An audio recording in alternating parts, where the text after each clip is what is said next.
Добрый день, дорогие друзья!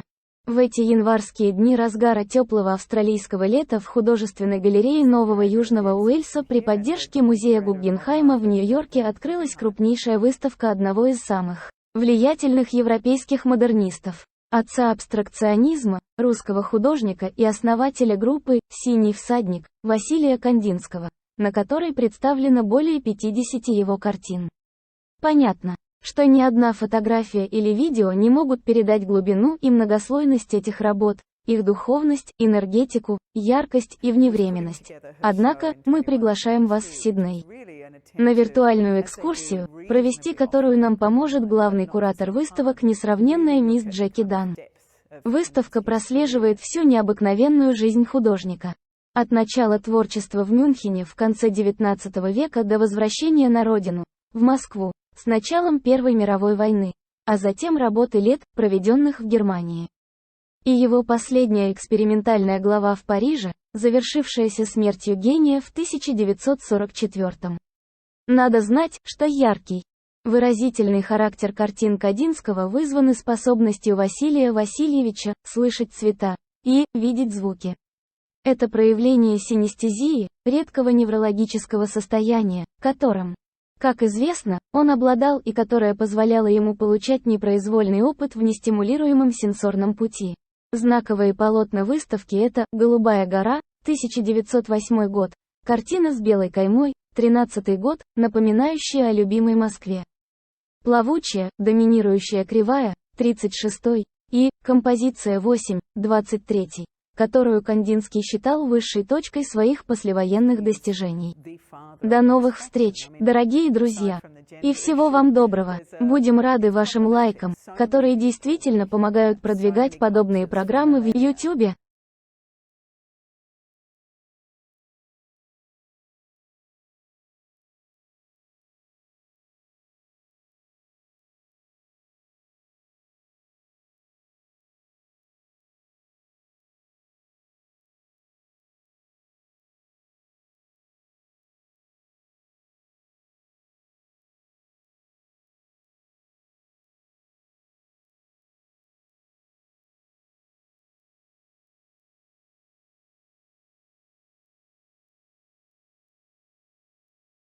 At the Guggenheim. When Megan Fontanella, who's the curator of the exhibition here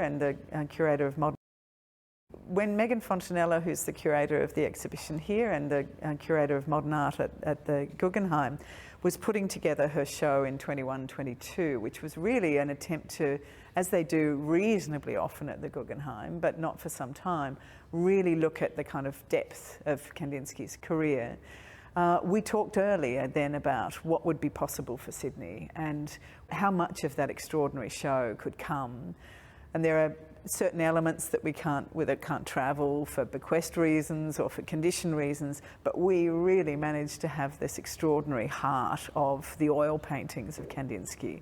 This is a little unusual for us here in this show too, because 40 years ago we had a similar number of works, but most of the show was watercolour, small pieces, works on paper, but to actually have the paintings here all together from 1900 through to 1944 is quite something. It's unbelievable, and it's so interesting to see the trajectory of Kandinsky's career, because he started off as a lawyer. Yes, he didn't start painting till he was 30. No, indeed. And it's interesting because on reading some of his biographical texts, and there are a couple of key ones that he alludes to an absolute love of colour and a kind of box of paints, much like Matisse in fact. He had a kind of an epiphany of the way that colours related to each other in the box. And this sense of the harmonising of different colours, of what red felt like when it was next to blue versus red sitting next to yellow. He actually talks about a memory of that from very young. But I think the thought of pursuing the life of an artist was just, it wasn't part of his upbringing as a well-brought-up, highly educated young man who would have been expected to go to university to do what he did, law and economics. But it was clearly there was something in his past that he just wasn't allowing himself to proceed with. And so by the time he's 30, he's already decided he's going to abandon his PhD dissertation. He's already being brought into the academic world, and he sort of decides no, and he takes himself off to a printing company, you know, fine art printing company, and starts to work there.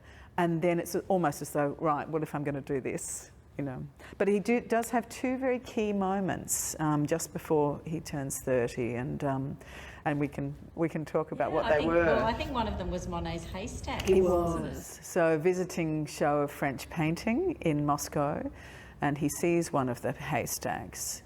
And what I find interesting is not so much that he just saw something that he loved and thought he might become an artist. Something very profound and typical of Kandinsky. What really became apparent to him was that the haystack was this form that he didn't even quite recognise. And so what interested in him was not just the beauty of Monet, it was this abstract shape, that he'd lost a sense of what it was in the world. He didn't recognise it as a haystack. He recognised it as this strange thing and realised that maybe the objective world could be dispensed with, and that painting could be about something entirely other. Could be about colour and the emotional response, which is extraordinary. So interesting. And what was the second? The second was in the same year. So in 1896, he also managed to see a performance of the 1850 opera Lohengrin by Wagner. And there are all sorts of things about the Wagner performance that excited him. Something of a slight, you know, his tendency to looking at synesthesia, you know, whether it's an actual condition for him or just an area of real interest. So he starts to hear and see colours while he's listening to the music. There's also something else about Wagner, which is that Wagner is one of the artists who really defines the idea of the synthesis of art. And I think that performance probably appealed to Kandinsky too, because it was all about the staging. It was all about the look of it, the feel of it, or everything that surrounded the music, the words and the music going together. So that idea of synthesis also really emerges then, and he finds that terribly exciting through that performance. It's quite an intellectual approach to his work. He was involved with the Bauhaus School. Can you tell me a bit about how you feel that might have influenced his work? Yeah, I mean, he was headhunted, which is really interesting in a way. While he was working with the kind of new regime in Russia after the revolution, and he was really a contributor to in socialist Russia. He had tried to reform a home for himself after being kicked out of Germany effectively at the beginning of the war. And he'd sort of struggled with that relationship with the Russian avant-garde painters. And when he had an opportunity to do some research as an academic in the fine arts department, go to Germany, he was, you know, Gropius invited him and said we could get Kandinsky, who'd already made a name for himself in Russia as a teacher and as a real figure in arts administration. But in terms of the effect of the Bauhaus, you know, I think he found there a place that was very much like his early thinkings when he arrived in Munich. Within a couple of years of being in Munich, he had actually formed groups, artist groups like Phalanx, you know, and showing with artists, forming a sense of an art school.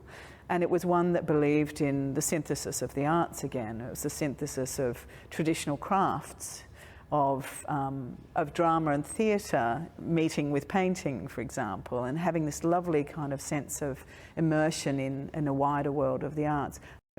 Their aim also was to be an art college that spoke about synthesis. How do you have Kandinsky headed up the wall painting course, for example, and he also headed up the analysis of form course. So here was somebody who was already, as you suggest, deeply interested in the analysis of the elements of painting. And here suddenly was this wonderful opportunity after years in Russia where he didn't quite feel his creative homeland was. His spiritual homeland was there, but his creative homeland in a way was in Germany. So when he has that opportunity to explore exactly that terrain that he loves and to contribute, because he's a great contributor to what the Bauhaus was and what it still stands for today, then that really allowed him to explore this new moment where he, to put it simplistically, moves from a colour focus of analysis to an analysis of form and line, and it is a very dramatic sort of, and yet subtly nuanced transition, I think. And we can see in so many of these works that geometry that is coming through, and the circle that he was interested in so much. Can you tell me a bit about his approach to that side of his work? Well, I think they're forms that are elemental, of course, and that in itself is of interest to him. But I also think they had already become, certainly the circle, but very much so the triangle as well, had become forms that carried a kind of deep symbolic force for him and an understanding. So where early in his career we know that the horse and rider, for example, was a really amazing metaphor for him of the artist prophet who could carry society away with it, that sort of became the circle in a way. It almost literally went through a transfiguration. You can see it in this show in various areas. Almost a closing of forms, and suddenly to replace that early motif, we get the circle as a symbol of harmony and of balance. It's also the symbol that takes us to an understanding of the spiritual realm, you know, and awareness. And then for him, the triangle was the same. So it's almost reducing things down to their elemental structure in the way that different cultures have done for millennia. And the triangle also becomes a really potent symbolic force for him, sort of symbolising how almost the avant-garde, the idea that you can push through, an artist can push through and lead society, and the triangle becomes a form that represents that sort of structure. So it's not just geometry, Kandinsky, it's geometry with content. Yes. And it's interesting you said about the avant-garde because, you know, he's considered one of the pioneers of abstract art. Yeah. So he must have been, I mean, I don't know if you thought about this, but he must have been a certain sort of type of character to actually... We were talking with some people this morning, Megan and I think one realises how charismatic he must have been, because he's deeply studious, he's absolutely committed. Once he makes that commitment to become an artist, it's absolute. But it's very clear that everywhere he was, from the earliest days in Munich throughout his life, he was seen as a sort of leader. And even though in Paris in his late life, he is very much more alone as an artist, but he's engaging with the surrealist community around him. But what I find even more interesting in terms of his character is they fate him. You know, he, to them, is a figure of really, they're reverential towards Kandinsky. Breton speaks of him in the most extraordinary terms. So even though Kandinsky holds himself a little aloof from them, there's a sense that they recognise this quality of the kind of perhaps father figure to some, certainly a senior artist, certainly someone they respect. And we've kind of seen that time and again. So over some 40 years, it's almost like he's always the natural born leader in the group and the community around him. So Megan Fontanella and I have talked very much about not wanting to suggest he is the father of abstraction. I mean, aside from the gender issue, it's problematic. So many people were looking at that. So many cultures for millennia have dealt with abstraction in different ways. He does not stand alone.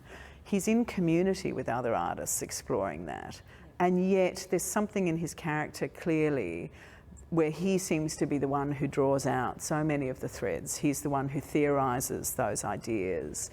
And he really clearly is a figure for other artists.